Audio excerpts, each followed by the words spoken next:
Ini sebentar. Pak Adli. Tolong di-unmute. Kamu aja yang unmute. Ya.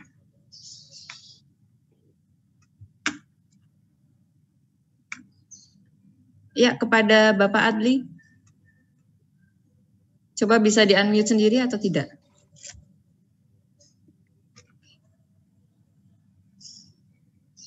Oh ya. Ya. Baik, terima kasih. Assalamualaikum warahmatullahi wabarakatuh. Waalaikumsalam. Yang saya hormati pimpinan Bawaslu DKI Jakarta. Yang saya hormati Pak Anton Kadarmanta. Yang saya hormati rekan-rekan tidak bisa saya sebutkan satu persatu. Salam kenal dari saya, Beli Yusuf Saifi dari Kendari, Sulawesi Tenggara. Saya mantan anggota KPU Kolaka Timur yang sekarang dipercaya menjadi Ketua Presidium Jaringan Demokrasi Indonesia Kolaka Timur, Provinsi Sulawesi Tenggara. Dan saya berterima kasih kepada panitia dan pimpinan Bawaslu. Kegiatan webinar siang hari ini saya apresiasi karena temanya sangat menarik, giat menulis di masa pandemi, dan saya salah satu orang yang senang membaca dan senang menulis, tetapi untuk mengeksekusinya sampai tuntas sangat sampai hari ini belum fokus karena memang kita sepakat bahwa untuk menulis itu yang sangat berat atau susah adalah memulai dan fokus pada apa yang kita tulis. Nah, sebelumnya saya juga dari latar belakang kampus. Saya dosen tetap di salah satu universitas dari 2010 sampai 2018 sebenarnya. Jadi aktif menulis, pernah buat jurnal karena beban kerja dosen, tanggung jawab sebagai akademisi. Saya sempat buat jurnal tiga jurnal. Dan setelah jadi anggota KPU waktu itu 2000 periode sisa masa jabatan 2015 sampai 2018 tidak fokus lagi karena beratnya beban tahapan yang harus kami kerjakan sebagai komisioner waktu. Nah, pasca purna dari KPU, naluri untuk menulis, membuat satu buku itu terinspirasi lagi untuk bagaimana bisa membuat satu buku. Nah, dalam beberapa hari terakhir ini saya punya target untuk bisa membuat satu buku. Itu mungkin saya akan mulai dari tesis saya waktu S2 di Universitas Pemuda Jakarta tentang pergeseran kekuasaan eksekutif pada legislatif pasca amandemen konstitusi 1945. Tinggal saya mau update saja dengan kondisi terkini bangsa kita. Jadi saya sudah beberapa kali konsultasi dengan para senior doktor hukum tata negara untuk bagaimana saya juga bisa membuat satu buku karya ilmiah yaitu tesis saya. Nah, kegiatan hari ini saya sangat apresiasi, Pak.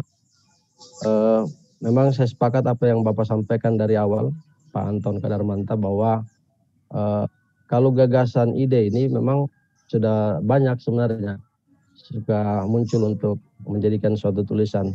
Bahkan ada teman dosen itu sampai sudah bergelar doktor sekarang. Kan tesisnya itu, judul tesisnya sampai dia disertasi itu judul yang saya buatkan. Istilahnya saya yang tawarkan sampai menjadi dia bergelar doktor dan dia terbitkan satu buku dengan judul yang saya berikan itu. Jadi kalau gagasan ide insya Allah banyak, Pak. Habis itu terkait dengan fokus pada gagasan apa yang kita akan tulis, termasuk kita membuat kerangka dan eksekusinya adalah menulis.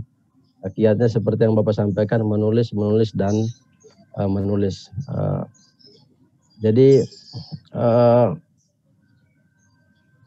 awalnya atau ilmu-ilmu tentang untuk menulis itu sudah ada sedikit demi sedikit. Hanya untuk mengeksekusinya lebih paripurna itu menurut saya agak berat. Saya buat saja artikel atau opini terkait dengan penyelenggaraan Pilkada serentak 2020 ini, mulai dari ketika Bawaslu kabupaten yang masih konsepnya Panwaslu di Undang-Undang Pilkada, saya sudah mulai menulis sudah jadi satu lembar lagi, berhenti lagi saya, tidak fokus lagi Pak. Jadi urus lagi yang lain. Nah sekarang lagi mau buat lagi tentang netralitas ASN. Pas ada buka medsos di Facebook ada ini, saya ikut bergabung karena saya ingin nambah-nambah ilmu lagi, ilmu pengetahuan tentang bagaimana bisa kita buat karya ilmiah. Jadi mungkin yang ingin itu yang bisa saya sharing Pak. Termasuk mungkin saya mau sedikit tanyakan tentang sebenarnya kapan waktu yang tepat untuk menulis sebuah karya ilmiah dan target ideal untuk menulis suatu karya ilmiah itu menjadi sebuah. Nah, apakah juga dalam menulis suatu buku itu kita pakai ilmu teman-teman pers yang 5W 1H itu, apa bisa diterapkan di dalam penulisan buku itu? Termasuk juga Pak dalam menulis artikel itu tidak apa-apa juga kita mengutip dari teori-teori dan beberapa pendapat yang terkait dengan judul artikel yang kita tulis. Saya kira mungkin itu yang bisa saya berbagi sekaligus pertanyaan saya. Terima kasih atas kesempatan yang diberikan. Salam kenal dari saya di Kendari, Sulawesi Tenggara, dan saya ucapkan wassalamualaikum warahmatullahi wabarakatuh. Terima kasih. Ya, langsung saya tanggapi Bu Moderator. Oh ya, terima kasih. Terima kasih sekali, luar biasa Pak Adli Yusuf dari Kendari. Nah, yang pertama saya mengapresiasi sudah punya modal dasar yang luar biasa, senang membaca, senang menulis. Oh, itu sudah modal yang nggak ada modal yang tinggal dituangkan, tinggal dikerjakan. Nah, tadi apakah kapan menulisnya? Dari pengalaman empiris, ini text knowledge-nya, yang pengetahuan yang didapat dari praktek teman-teman penulis yang senior ya. Saya sebenarnya itu belum nggak termasuk, kalau baru nulis mungkin jurnal di instansi saya mungkin berapa belas, terus jurnal yang nasional berapa, yang jurnal masih sedikit. Tapi belum jadi, merasa belum penulis. Tapi kapan itu adalah tidak ada jamnya, inspirasinya kapan memulai ada inspirasi dituangkan, tetapi diusahakan dalam sehari, apalagi sampai seminggu. Jangan sampai tidak ada sesuatu yang tidak ditulis. Jadi kapan misalnya pagi sampai siang sibuk, tengah malam, walaupun hanya mungkin 1 halaman. Kita bisa membayangkan sehari menulis 2 halaman, 1 bulan itu udah 60 halaman. 2 halaman jadi loh maksudnya ya, udah dalam 3 bulan sudah 1 buku, sudah berapa? Sudah 180 halaman atau 200 halaman dalam 3 bulan. Jadi ya komitmen yang kuat, komitmen pada diri sendiri. Jadi kapan tadi, silakan tiap hari menulis, tadi tidak harus pagi, siang, sore, malam, pokoknya ada sesuatu yang bisa ditulis. Ketika tidak menulis boleh karena sedang mencari referensi, sedang membaca, tetapi kaitannya dengan proses penulisan. Kemudian yang lebih bagus ditargetkan. Targetnya tahun 2001, 2 buku terbit, buku ilmiah.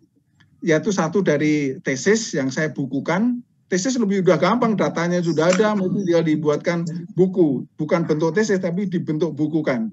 Karena beda untuk bentuk tesis sama bentuk bukukan. Kayak saya mencegah narkoba di sekolah, itu juga ada dari ekornya dari tesis saya, ketika saya kuliah narkotika di UI, ekor dari tulisan aja 1 buku mencegah narkoba di sekolah, dan itu di pasaran sangat jarang tulisan tentang narkotika. Misalnya saya tertarik itu. Terus kemudian bisa mencontoh 5W 1H. Ya, kalau itu sebuah tulisan populer, iya itu kan sebuah tulisan populer kan ada siapanya sih yang jadi subjeknya dalam pelakunya. Tadi misalnya saya kisi-kisi cinta di alam maya. Loh, pasti kan ada siapa sih yang sekarang sedang bergumul, ada cinta di alam maya, siapa? Terus mengapa, di mana dia terjadinya, dan terusnya, itu menjawab ya.